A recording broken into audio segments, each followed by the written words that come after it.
할렐루야! 사랑하는 성도 여러분, 하나님 은혜로 잘 지내고 계시죠? 오늘은 마땅히 행할 길을 아이에게 가르치라 라는 제목으로 잠언 22장 6절 말씀 전해드리도록 하겠습니다. 마땅히 행할 길을 아이에게 가르치라. 그리하면 늙어도 그것을 떠나지 아니하리라. 아멘. 오늘은 어린이 주일입니다.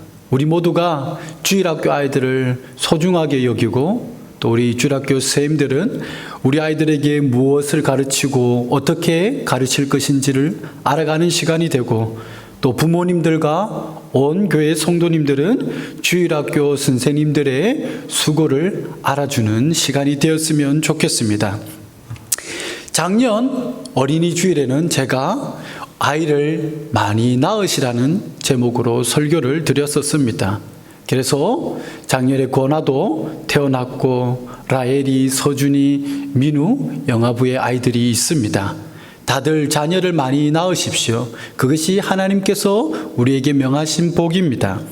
그런데 아이가 태어나면 그걸로 끝이 아니라는 것이죠. 그 다음에 중요한 것이 있습니다. 무엇일까요? 그것은 바로 양육, 키우는 것입니다. 그래서 오늘은 어린아이 교육에 관한 설교를 하려고 합니다. 첫 번째 오늘 본문은 아이에게 가르치라라고 이야기하고 있습니다. 이것은 뭐든지 다 때가 있는데 가르쳐야 할 때는 아이 때, 어릴 때라는 겁니다. 학자들의 보고에 따르면 사람의 정신 발달은 1살부터 3살 사이에 결정이 되고 6살 이전에 인격적인 토대가 형성이 마련된다고 합니다. 그런데 앞절에 따르면 이 세상에는 패역한 자의 길이 있습니다. 우리 아이들이 아무리 사랑스럽고 순전해 보여도 가만히 그냥 놔두면 바른 길로 가는 것이 아니라 패역한 자의 길로 가게 되어 있다라는 것입니다. 왜냐하면 우리 아이들 역시 본성적으로는 아담의 원죄를 가지고 있는 죄인이기 때문입니다. 그래서 우리는 마땅히 가야 할 길로 갈 수 있도록 어릴 때 가르치고 훈련시켜야 하는 것입니다. 지혜로운 우리나라 옛 어른들은 아이가 3살이 되면 천자문을 가르쳤습니다. 요게벳은 모세의 대리모로 들어가 모세가 어릴 때부터 교육을 시켰습니다. 그래서 모세는 애굽 왕자가 되어서 잘 먹고 잘 살면서도 자기가 유대인이라는 것을 잊지 않았습니다. 송아지가 어릴 때 코를 뚫어서 기를 꺾지 않으면 나중에 커서는 쓸데없는 소가 된다라고 합니다. 이처럼 어린아이를 그냥 방치해 두면, 가르치지 않으면 나중에는 부모의 눈에 가시가 되고 사회의 악이 되며 결국 하나님께 버림받고 마는 인생이 되는 것입니다. 그러므로 어릴 때 가르친 교육은 지성과 인격과 신앙을 형성하기 때문에 주일학교 교육이 무엇보다 중요한 것입니다. 제가 여기에 자두나무 가지를 가지고 왔는데 오래전에 잘라놓은 것입니다. 이 나무를 휘면 이쯤에서 부러지고 맙니다. 그러나 얼마 전에 잘라놓았던 가짜란 이 가지는 이렇게 휘어도 부러지지가 않습니다. 이미 생각이 굳어진 다음에는 교육이 별로가 효과가 없다라는 것이죠. 그러므로 교육은 어릴 때 해야지 선생님의 교육의 체제에 따라서 아이들이 또 말씀의 교육을 따라서 아이들이 휘어지고 말씀을 따라갈 수 있는 것입니다. 두 번째로 그러면 아이들에게 우리는 무엇을 가르쳐야 할까요? 오늘 본문은 마땅히 행할 길을 아이들에게 가르치라고 말씀하고 있습니다. 마땅히 행할 길, 그 길은 무엇일까요? 하나님의 형상을 가지고 태어난 아이에게 하나님께 가는 길을 마땅히 가르쳐 주라는 것입니다. 좀 더 구체적으로 말씀드리면 솔로몬 왕은 본서인 잠언 1장 7절에서 여호와를 경외하는 것이 지식의 근본이라고 했습니다. 말씀 그대로 하나님을 경외하는 것이 지식의 근본이기 때문에 아이들에게 제일 먼저 가르쳐야 할 내용은, 그 근본은 하나님을 경외하는 교육, 신앙 교육이라는 것입니다. 모세도 그렇게 가르쳤습니다. 이스라엘아 들으라. 우리 하나님 여호와는 오직 유일한 여호와이시니 너는 마음을 다하고 뜻을 다하고 힘을 다하여 너의 하나님 여호와를 사랑하라. 오늘 내가 내게 명하는 이 말씀을 너는 마음에 새기고 내 자녀에게 부지런히 가르치라고 했습니다. 모세는 오직 하나님만 사랑하도록 경외하도록 가르치라고 했습니다. 그러면서 이 말씀을 자녀에게 부지런히 가르치라고 했습니다. 즉 하나님을 경외하도록 가르치는 교재는 성경책입니다. 그래서 유대인들은 어릴 때부터 성경을 가르쳐서 하나님을 경외하는 사람이 되도록 만들었습니다. 그런데 그런 유대 민족이 어떻게 되었는지 다들 잘 아실 겁니다. 전 세계 유능한 사람들 대부분이 유대인 민족에게서 나왔습니다. 노벨상을 받은 역대 300명 중 40%가 유대인이었고, 미국의 정치, 사회, 경제의 핵심적인 인물들이 다 유대인들인데 지금도 미국과 전 세계를 움직이고 있습니다. 이스라엘 면적은요, 우리나라 강원도 크기만큼밖에 안 돼요. 인구는 전 세계에 흩어진 디아스포라를 다 합쳐봐야 1,000만 명, 우리나라의 5분의 1, 6분의 1밖에 안 됩니다. 그리고 과외를 하는 것도 아닌데 어떻게 전 세계에서 유능한 사람들이 또 전 세계를 이끌어가는 나라가 되었을까요? 그 비결이 궁금해서 학자들이 유태인에 대하여서 조사를 해봤더니 어릴 때부터 신앙 교육을 시키더라라는 것입니다. 이스라엘의 아이들은 말을 배울 때도 성경으로 배우고, 집에서나 학교에서나 회당에서나 어릴 때부터 성경을 반복해서 가르치고 암송하고 묵상하게 합니다. 그래서 그들은 하나님께 복을 받은 민족이 되었습니다. 반면에 우리나라는 어떻습니까? 자식에 대한 교육열은 아마도 전 세계 1등일 겁니다. 제가 초등학교 전도를 나갔더니 한 아이가 교회를 못 간대요. 왜 못 오냐고 했더니 바빠서 못 간답니다. 일요일에도 공부해야 된다라는 거죠. 그래서 제가 2017년도 초중고 사교육비를 조사해 봤더니 한 해 사교육비로 우리나라 18조 6천억을 쓴다고 되어 있고, 전국의 사교육 참여율이 70% 이상이며 각 가정당 월 25만 원 이상을 쓴다라고 보고되어 있습니다. 방과 후 학습까지 하면서 열심히 배우지만 세계 최고의 인재는 아직까지 나오지 않고 있습니다. 오히려 어른이 되면 될수록 옳고 그름을 분별하지 못하고 부정부패가 늘어가고 있습니다. 왜 그럴까요? 우리나라의 어린아이들 교육은 열심히 공부해서 남주냐? 열심히 공부해서 쉽게 일하고 그러면서도 돈은 많이 벌어서 세상에서 잘 먹고 잘 살아야지, 이런 교육을 시키기 때문입니다. 여러분의 아이는 무엇을 배우며 자라고 있습니까? 세상의 교육을 강조하고 있습니까? 아니면 하나님을 경외하는 신앙 교육을 배우고 있습니까? 아이를 정말 훌륭한 인재로 키우고 싶다면 오늘부터 하나님의 말씀을 가르치십시오. 우리가 아이들에게 물려줄 수 있는 최고의 유산은 돈이나 학벌이 아니라 바로 하나님의 말씀인 줄 믿습니다. 아멘. 그러면 세 번째로 누가 아이들에게 신앙교육을 가르쳐야 할까요? 신앙교육은 특별한 분야로서 믿음의 부모나 교회가 아니면 세상 어디에서도 가르쳐주지 않습니다. 아비들아, 너희 자녀를 노엽게 하지 말고 오직 주의 교훈과 훈계로 양육하라. 하나님께서 1차적으로 책임을 맡겨서 아이들과 수많은 시간을 함께하고 그 누구도 흉내낼 수 없는 사랑을 가지고 가르칠 수 있는 사람은 바로 부모입니다. 위대한 사람들의 배후에는 항상 훌륭한 부모님들이 있었어요. 모세에게는 어머니 요게벳이 있었고 사무엘에게는 한나가 있었습니다. 전 세계적으로 가장 존경받는 대통령 아브라함 링컨은 나의 이 모든 것은 어머니로부터 받은 것입니다. 내가 잘한 것이 있다면 모두 어머니의 덕이라고 했습니다. 부모는 하나님을 대신해서 하나님을 바라보게 하는 신앙의 가장 좋은 스승이에요. 그런데 가정에서의 신앙 교육이 무너졌습니다. 세상이 바쁘게 돌아가고 맞벌이를 하다 보니까 아이들에게 말씀을 가르칠 수 있는 부모님들이 많지 않아요. 그래서 현실적으로 교회 교육에 의지할 수밖에 없는 겁니다. 교회는 그래서 부모님 다음으로 아이들에게 신앙 교육을 할 수 있는 유일한 기관이자 신앙 교육의 최후의 보루예요. 그러므로 주일학교 교육에 우리가 많은 관심을 기울이고 투자를 해야 합니다. 뿐만 아니라 지금의 한국 사회를 바꿀 수 있는 것도 학교 교육이 아니라 주일학교 교육입니다. 우리나라가 조금이라도 정의롭고 교회에 소망이 있고 우리 가정이 평안한 뒷배경에는 훌륭한 주일학교 선생님들이 계셨기 때문입니다.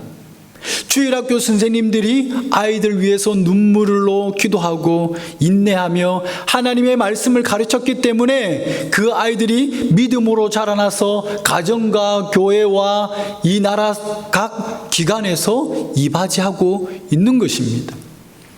일본에 우찌무라 간조라는 분이 계셨어요.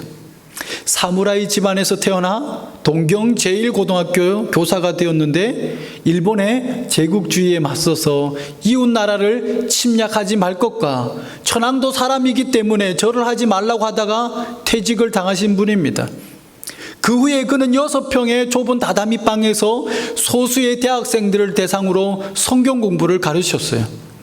그런데 훗날 그의 제자들 가운데서 일본 수상이 나오고 수많은 국회의원들이 나오고 동경대 총장과 일본의 사회복지를 만든 수많은 인재들이 나왔습니다. 우리나라의 김교신, 함석헌 같은 분들이 그분 밑에서 성경 공부를 배웠다고 하네요. 우찌무라 간조는 6평밖에 안 되는 좁은 공간에서 소수의 학생들을 가르치는 이름 없는 교사에 불과했지만 그가 가르친 제자들을 통해서 일본 사회에 미친 영향력이 어마어마했기 때문에 우찌무라 간조는 현대 일본을 만든 건국 공로자 20위에 올라 있습니다. 우리 높은산 교회에도 이분처럼 이름 없이 빛도 없이 주일학교에 헌신하려는 선생님들이 많이 계셔야 앞으로 우리나라 교인들, 아이들 가운데 리더들이 많이 나올 줄 믿습니다. 여러분들이 아이들을 잘 가르쳐 놓으면 우리 교회뿐만 아니라 이 나라에 영향력을 미치는 귀한 인재들이 많이 나올 것입니다. 미국의 백화점 존 워너메이커는 대통령에게 첼신부 장관직을 제의를 받았는데 이렇게 거절했다라고 합니다. 나는 주일학교 교사라는 일을 무엇보다 소중하게 생각합니다. 만약 내가 장관이 되어 아이들을 가르치지 못한다면 이것은 정말 큰일입니다. 그러자 대통령은 주일학교 교사직을 보장해 주었다고 합니다. 교사직을 보장받고 장관이 된 워너메이커는 매주 비행기를 타고 고향에 날아가서 아이들을 가르쳤습니다. 그래서 한 번 기자들이 워너메이커에게 이렇게 묻습니다. 장관직이 주일학교 교사직만도 못합니까? 그러자 워너메이커는 이렇게 대답합니다. 주일학교 교사는 제가 평생 해야 할 본업이지만 장관직은 한두 해 하다가 말아야 할 부업이지요. 사랑하는 성도 여러분, 사랑하면 아깝지 않습니다. 교사의 책임과 기쁨을 발견하면 아이들을 위해서 장관직도 비행기 값도 하루라는 시간도 아깝지 않지만 교사의 중요성을 깨닫지 못하고 아이들을 사랑하지 않으면 아이들 위해서 알바짜리 내려놓는 것도 떡볶이 값 3,000원 투자하는 것도 주일날 1시간 내는 것도 아까워지는 법입니다. 주일학교 교사직은 너무나 귀한 직분입니다. 가정과 국가와 교회의 미래를 세우는 일이기 때문입니다. 가정과 국가와 교회의 미래는 우리 아이들에게 있는데 그 아이들을 길러내는 것은 교사이기 때문입니다. 최근에 거창중앙교회에 심우하시는 이병열 목사님께서 교회의 미래 어린이 안에 있다라는 책을 한 권 내셨습니다. 그 내용을 요약해보면 이렇습니다. 유년주일학교 5명과 또 중고대학 청년부 40명에 불과했던 교회가 담임 목사님이 주일학교 목표를 1000명으로 세우고 전 성도가 주일학교 교사가 되어 힘썼더니 3년 만에 1300명으로 부흥성장했다라는 것입니다. 어떤 사람은 주교사로, 또 어떤 사람은 보조교사로, 또 어떤 사람은 나는 가르치는 데는 재능이 없지만 차량으로 섬기겠다, 나는 간식으로 섬기겠다, 나는 기도로 섬기겠다, 다 교사가 섬겼습니다. 저는 한국교회와 우리 교회의 미래도 주일학교에 달렸다라고 생각합니다. 그렇다면 우리는 스스로 점검해 봐야 합니다. 우리의 교회는, 또 이 방송을 보는 여러분의 교회는 어느 분야에 제일 많이 투자하고 있는가? 주일학교의 재정을 얼마나 지원하고 있는가? 주일학교의 교육 환경은 얼마나 좋은가? 주일학교 선생님은 몇 분이 계시는가? 전에 제가 섬겼던 교회에서 주일학교를 섬기던 선생님 몇 분이 개인 산적으로 그만두셨습니다. 그래서 제가 다른 몇 분을 찾아가서 교사직을 권면했는데 아무도 안 하려고 하는 겁니다. 그래서 참 슬펐습니다. 아이와 교회의 미래보다 자신의 안위를 먼저 생각하는 것 같아서 섭섭했습니다. 군대에 가면 유격 훈련을 하는데 그때 큰 통나무로 협동심을 기르는 목봉 훈련이 있습니다. 한 명이 힘들다고 손을 떼면 그때부터 나머지 사람들이 더 힘들어져서 결국에는 모두 다 쓰러지고 마는 것입니다. 교회도 마찬가지예요.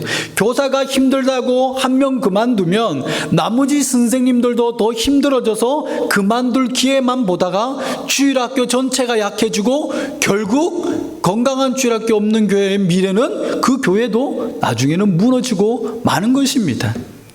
그러나 그 반대로 주일학교에 나는 주교사는 될 자격이 없지만 기도교사가 되겠다, 나는 간식으로 섬기겠다, 나는 차량 봉사를 하겠다 등 자기가 할 수 있는 것을 가지고 섬기겠다고 한 명씩 붙어가면 모두 다 힘을 얻고 교회가 살아나는 것입니다. 다행히도 주일학교 교사에는 인원 제한이 없습니다. 그동안 주일학교 선생님들이 얼마나 힘이 들었겠습니까? 스펙이 없다고, 나이가 많다고, 나는 능력이 없다고 그렇게 주저하지 마시고 모두 교사로 지원했으면 좋겠습니다. 교사는 진심과 사랑하는 마음만 있다면 누구나 자격이 충분하기 때문입니다. 무엇 때문에? 우리 아이들 때문입니다. 그리고 그것이 곧 우리들 미래이기 때문입니다. 그리고 이 시간 힘들어도 지금까지 남아서 물심양면으로 우리를 대신해서 아이를 가르쳐 주신 주일학교 모든 선생님들께 깊은 감사와 격려의 박수를 보내드렸으면 좋겠습니다. 우리 박수로 그분들을 격려합시다. 감사합니다. 교사 여러분 수고가 많으셨고 앞으로도 힘내서 우리 아이들을 잘 부탁드립니다. 그럼 네 번째는 어떻게 가르칠 것인가 하는 것입니다. 시간상 짧게 정리해서 말씀드리면 첫 번째는 몸소 보여주는 겁니다. 사람은 귀로만 배우는 것이 아니라 눈으로 배우기 때문입니다. 말만 하고 행하지 않으니까 요즘 우리 아이들이 냉소주의에 빠져서 교회에 실망하고 교회를 떠나는 일들이 있습니다. 예배 잘 드리라고 말만 하지 말고 선생님이 몸소 예배 잘 드리는 모습을 보여주어야 합니다. 그것이 통합 예배를 드리려고 하는 제 결정이고 그것이 우리 교회의 장점이 될 것입니다. 두 번째로 선물보다 찾아가고 이름을 불러주고 안아주며 사랑한다라는 것을 느끼게 해줘야 됩니다. 선물로 출석한 아이는 선물과 함께 사라지지만 사랑으로 출석한 아이는 사랑과 함께 머물기 때문입니다. 마지막 세 번째로 예수님처럼 영접해 주십시오. 예수님께서 이르시되 누구든지 내 이름으로 이런 어린아이 하나를 영접하면 곧 나를 영접함이니라.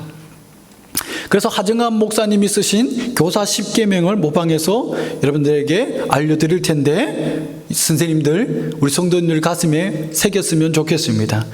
첫 번째는 있는 모습 그대로 우리를 받아주신 예수님처럼 있는 모습 그대로 우리 아이들을 받아주면 좋겠습니다. 두 번째로 우리를 먹이신 예수님처럼 우리 아이들에게 떡볶이와 말씀으로 먹여주시면 감사하겠습니다. 세 번째로 우리의 친구가 되어주신 예수님처럼 아이들과 이야기하고 놀아주십시오. 네 번째로 인간으로 낮아지신 예수님처럼 아이의 눈높이에서 이야기해 주십시오.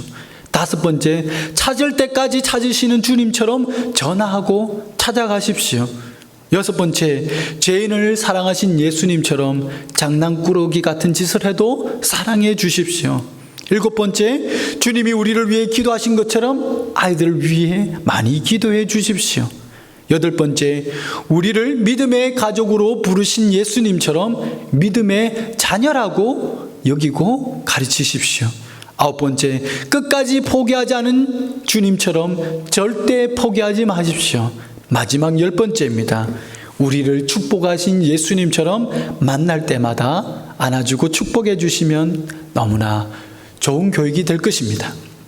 이제 마지막으로 그렇게 가르친 결과 어떻게 되었을까요? 어릴 때 신앙 교육을 받은 우리 아이들은 늙어서도 하나님을 떠나지 않는다라고 본문은 이야기합니다. 한국교회 성도수가 해마다 줄어들고 있다라고 합니다. 그 중에서도 대학생 시절에 신앙을 포기하는 경우가 가장 많은데 그래도 나중에 70% 정도가 다시 교회로 돌아온다라고 합니다. 그래서 조사를 해봤더니 그들 가운데 대부분이 주일학교에 다녔던 아이들이라고 합니다. 사무엘은 어릴 때부터 하나님 앞에서 자라서 어른이 되어서는 죄를 범하지 아니고 타인을 위해서 기도해 주는 사람이 되었습니다. 그러나 엘리 제사장의 아이들은 행실이 나빠 여호와를 알지 못하다가 집안이 멸망을 당했습니다. 엘리 제사장이 두 아들의 잘못된 행위를 끝까지 바로잡아주지 않았기 때문입니다. 아이를 정말 사랑한다면 어릴 때부터 회초리를 들어서라도 우리가 바르게 교육해야 합니다. 그러면 어른이 되어서도 올바른 길을 가게 되어 있습니다. 오늘 본문의 저자인 솔로몬 왕은 젊어서 여자들에게 빠져서 우상을 섬기며 마땅히 행할 길을 벗어나 버렸습니다. 그러나 아버지 다윗이 어릴 때부터 가르친 하나님을 경외하는 그 신앙 교육이 되어 있었기 때문에 다시 하나님 말씀 앞으로 돌아올 수 있었던 것입니다. 그래서 솔로몬 왕은 그 자신의 뼈아픈 경험을 가지고 오늘 우리들에게는 그렇게 하지 말고 이렇게 살아야 된다라고 교훈하며 말씀하고 있는 겁니다. 늙으면 떠나는 것이 많습니다. 건강도 떠나고 명예도 떠나고 학식도 떠나고 친분도 모든 이 세상에 있는 것들이 다 떠나게 되어 있습니다. 그러나 늙어도 떠나지 않는 것이 있습니다. 그것은 어릴 때부터 부모님과 선생님들이 가르쳐 준 것입니다. 주일학교 아이들에게 영어책보다 성경책이 더 중요하고 학교 공부보다 주일 예배가 더 소중하며 세상 문화보다 하나님을 더 사랑해야 한다라고 가르쳐 주십시오. 말로만이 아니라 여러분의 모습으로 보여주십시오. 그러면 늙어서도 하나님을 떠나지 않을 것입니다. 이제 말씀을 정리하고 마치겠습니다. 다음 세대가 위기라고 합니다. 이대로 가면 20-30년 내에 한국교회의 90%의 주일학교가 사라질 수 있다라고 이야기합니다. 무너지고 있는 한국교회를 다시 세우려면 참으로 많은 일들이 필요하겠지만 그래도 가장 시급하게 우선은 중요한 일은 어릴 때부터 신앙을 가르치는 일입니다. 3살 벌은 8가지 간다라고 했습니다. 어릴 때 가르친 교육은 지성과 인격과 신앙을 형성하기 때문에 조기 교육이 중요한 겁니다. 그런 소중한 시기에 우리 아이들에게 무엇을 가르치고 계십니까? 어려서부터 성경을 알았나니 성경은 구원에 이르게 하는 지혜가 있느니라. 아멘. 우리가 아이들에게 물려줄 수 있는 최고의 유산은 돈이나 학번이 아니라 하나님의 말씀입니다. 어릴 때 아이들에게 성경 말씀을 가르치면 그 말씀이 나중에는 그 아이의 인생을 지켜주고 인도해 줄 것입니다. 그런데 이 중요한 일에 사탄이 가만히 있겠냐 하는 것이죠. 절대 아닙니다. 그래서 사탄은 우리 아이들에게 달콤해 보이는 것, 세상의 화려한 것에 관심을 갖게 만들고, 부모님들은 먹고 살기에 바빠서 신앙교육을 못하게 만드는 것입니다. 이제 아이들에게 신앙교육을 해줄 수 있는 사람은 주일학교 선생님들밖에 없습니다. 그런데 주일학교 선생님들마저 이러한 저러한 이유로 교사직을 포기한다면 우리 교회의 미래는, 한국 교회의 미래는, 우리 아이들의 미래는 없는 것입니다. 사탄이 교회의 다른 것들을 다 허락해도 주일학교만 막으면 시간이 10년이 지나고 20년이 지나고 30년이 지나면 자동적으로 그때 돼서는 교회가 다 끝난다라는 것이죠.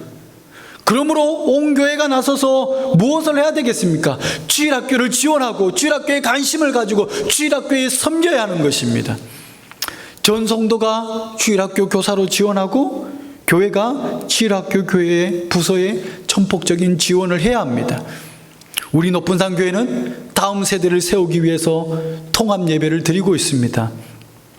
교육은 주일학교 제도가 좋지만 20살이 되어 성인이 되면 부모님을 떠나서 신앙을 버리는 것을 저는 보게 되면서 주일학교 교육에 대한 관심이 생겼고, 저는 아이들을 예배자로 세우기 위해서 어릴 때부터 공동체 예배를 드리는 것이 좋다라고 판단했습니다. 우리 모든 성도님들의 예배 드리는 모습이 우리 아이들에게는 좋은 교육입니다. 다들 예배 잘 드리는 모습으로 좋은 교사가 되어 주십시오. 그리고 아이들을 사랑하시되 아이들이 떠드는 부분을 조금만 참아주시고 기다려주시면 우리 아이들이 길게 3개월이면 그 안에 예배에 적응하고 우리의 일원이 될 것입니다. 앞으로 우리 높은산 교회가 주일학교 아이들에게 더 큰 관심을 가지고 전 성도가 주일학교 교사가 되며 예수님처럼 아이들을 가르쳐서 우리 아이들이 20살이 넘어도 우리 곁을 떠나 홀로 서기를 해도 하나님을 부인하지 아니하고 하나님을 떠나지 않는 신앙이 되기를 우리 모두 예수님의 이름으로 축복합니다. 할렐루야, 아멘. 기도합시다.